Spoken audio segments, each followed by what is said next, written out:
안녕하세요. 삶의 지혜와 영적인 깊이를 탐구하는 시간입니다. 여러분은 믿음하면 무엇이 가장 먼저 떠오르시나요?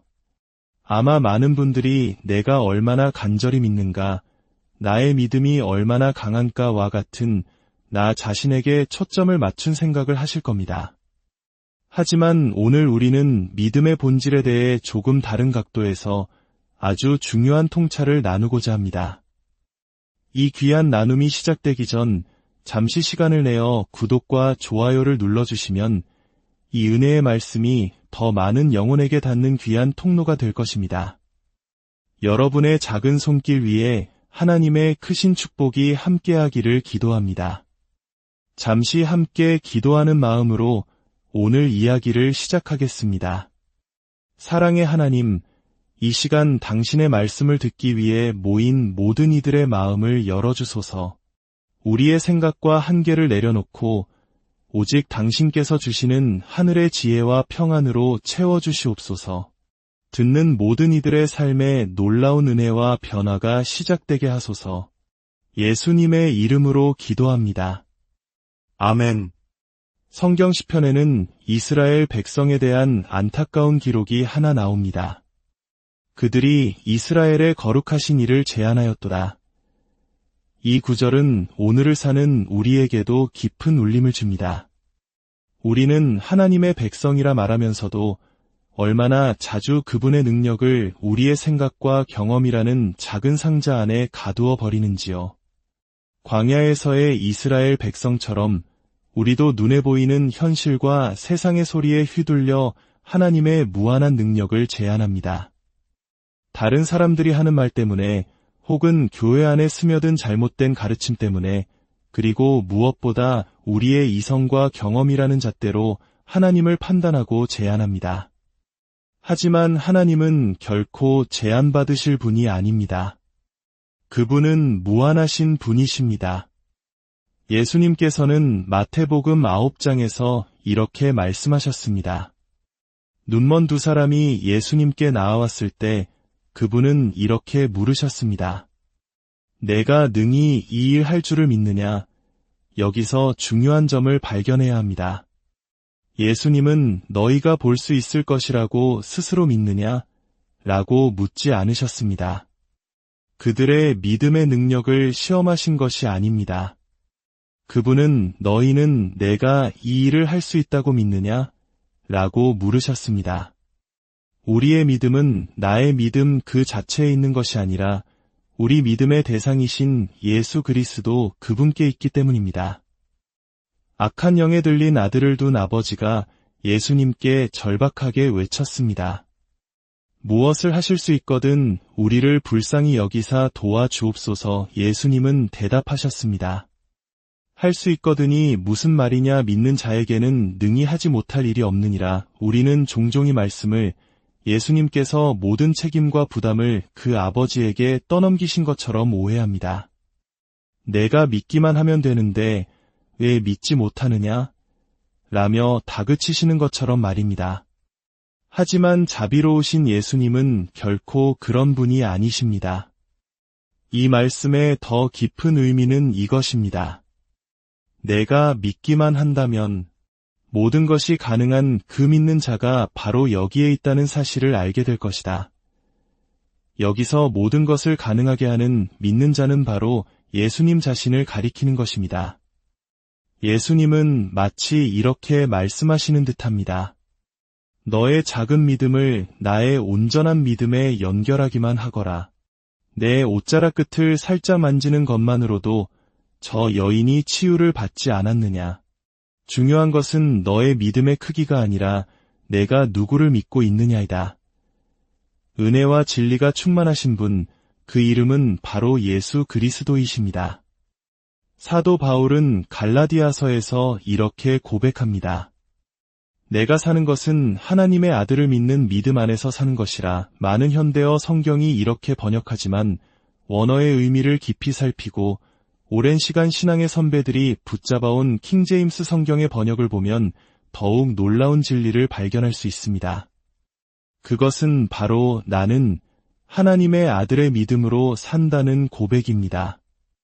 이는 미묘하지만 엄청난 차이를 만듭니다. 하나님의 아들을 믿는 나의 믿음이 아니라 하나님의 아들이 가지신 그 완전한 믿음으로 내가 살아간다는 뜻입니다. 내 믿음이 약해지고 흔들릴 때 우리는 절망할 필요가 없습니다. 왜냐하면 우리는 우리의 믿음이 아닌 결코 흔들리지 않는 예수 그리스도의 믿음에 의지하여 살아가기 때문입니다. 그래서 저는 어려운 문제에 직면할 때 스스로에게 이렇게 묻지 않습니다. 내가 이 상황을 위해 하나님을 믿을 수 있을까? 대신 저는 질문을 바꿉니다. 예수님께서 이 상황을 위해 하나님을 믿으실 수 있을까? 당연히 예수님은 믿으실 수 있습니다. 그것이 바로 저의 믿음이 됩니다. 우리는 너무나 오랫동안 믿음을 율법적으로 만들어버렸습니다. 마치 우리가 어떤 자격 조건을 갖추어야만 작동하는 것처럼 말입니다. 하지만 율법과 믿음은 함께할 수 없습니다. 로마서 4장은 분명히 말합니다. 율법에 속한 자들이 상속자가 되면 믿음은 헛것이 되고 약속은 파기된다고요. 율법의 목소리는 항상 우리를 정죄하며 속삭입니다. 너는 기도를 충분히 하지 않았어. 성경을 충분히 읽지 않았잖아. 너는 선하지 않아. 며칠 전에 내가 한 일을 기억해봐. 이 목소리는 우리의 시선을 하나님의 선하심과 십자가에서 예수님이 이루신 일에서부터 떼어내어 끊임없이 우리 자신, 우리의 행위, 우리의 부족함에 집중하게 만듭니다. 그리고 우리 스스로를 율법 아래에 둘 때 믿음은 결코 역사할 수 없습니다. 이는 마치 우리가 학창시절이나 직장에서 끊임없이 나의 성과와 노력으로 평가받던 경험과도 비슷합니다. 더 열심히 해야 해, 아직 부족해라는 내면의 목소리는 우리를 소진시키고 지치게 만들 뿐입니다. 신앙생활도 이와 같이 율법적인 태도로 접근하면 결국 영적인 탈진에 이르게 됩니다. 하나님께서는 과거에 저에게 한 가지 중요한 사실을 깨닫게 해주셨습니다. 이집트에서 탈출하여 시내산에서 십계명을 받기 전까지 이스라엘 백성 중 단 한 사람도 죽지 않았다는 사실입니다. 그 기간은 오직 순수한 은혜의 시간이었습니다. 그들은 완벽하지 않았습니다. 계속해서 불평하고 원망했습니다. 하지만 하나님은 그들이 선해서가 아니라 하나님 자신이 선하시기 때문에 그들을 이끄셨습니다. 그들의 신실함 때문이 아니라 아브라함에게 하신 무조건적인 약속에 대한 하나님의 신실함 때문에 그들을 구원하셨습니다. 예수님께서 복음서에서 참으로 큰 믿음을 가졌다고 칭찬하신 단 2사람이 있습니다. 한 명은 로마의 백부장이었고 다른 한 명은 수로보닉의 여인이었습니다. 저는 오랫동안 이들의 공통점이 무엇일까 고민했습니다. 한 명은 남자, 한 명은 여자, 한 명은 군인, 한 명은 평범한 어머니, 너무나도 다른 2사람이었습니다. 하나님께서 주신 깨달음은 이것이었습니다. 그들 둘 다 이방인이었다는 것입니다. 그들은 율법을 몰랐습니다. 율법이 주는 정죄감, 자격지심에 얽매이지 않았습니다. 율법은 항상 우리에게 잠깐만 너는 자격이 없어, 내가 한 일이 뭔데, 그 정도로는 부족해 라고 말합니다. 하지만 이 2사람은 율법의 목소리가 아니라 오직 눈앞에 계신 예수님의 선하심과 능력에만 집중했습니다. 그들은 자신의 자격이 아닌 오직 예수님의 자비에만 매달렸습니다. 그것이 바로 큰 믿음의 비밀이었습니다. 율법 아래에서의 삶은 한계가 있습니다. 구약시대에 성전에서 봉사하던 레위인들은 25세에 일을 시작하여 50세가 되면 은퇴해야 했습니다. 인간의 힘과 능력에는 한계가 있기 때문입니다. 하지만 은혜 아래의 삶은 다릅니다. 여호수아는 나이가 들어 늙었다고 성경에 기록되었지만 그와 함께했던 갈렙은 달랐습니다. 85세의 나이에도 갈렙은 이렇게 외쳤습니다. 모세가 나를 보내던 날과 같이 오늘도 내가 여전히 강건하니 내 힘이 그때나 지금이나 같아서 싸움에나 출입에 감당할 수 있으니 이 산지를 지금 내게 주소서. 모세는 120세에 죽을 때까지 눈이 흐리지 아니하였고 기력이 쇠하지 아니하였다고 성경은 증언합니다. 아브라함은 90세가 넘은 나이의 천사들을 보고 그들을 대접하기 위해 달려갔습니다. 세상은 나이가 들수록 힘이 약해지는 것이 당연한 자연의 이치라고 말합니다. 하지만 하나님의 은혜 안에서는 그 법칙이 다르게 적용됩니다. 성경은 약속합니다. 소년이라도 피곤하며 곤비하며 장정이라도 넘어지되 오직 여호와를 앙망하는 자는 새 힘을 얻으리니. 그리고 신명기 33장 25절은 아셀 지파에게 이렇게 축복합니다. 내가 사는 날을 따라서 너의 능력이 있으리로다. 아셀이라는 이름의 뜻은 기쁨, 행복입니다. 그렇습니다. 기쁨의 사람, 은혜 안에 사는 사람들은 날이 갈수록 쇠약해지는 것이 아니라 날이 갈수록 새로운 능력을 공급받습니다. 여기서 말하는 기쁨은 우리가 억지로 만들어내는 감정이 아닙니다. 성경은 너의 기쁨이 너의 힘이라고 말하지 않습니다. 여호와의 기쁨이 너의 힘이라고 말합니다. 즉, 우리를 향한 하나님의 기쁨을 아는 것이 우리의 힘이 된다는 뜻입니다. 하나님께서 당신을 보며 기뻐 노래하신다는 사실을 아십니까?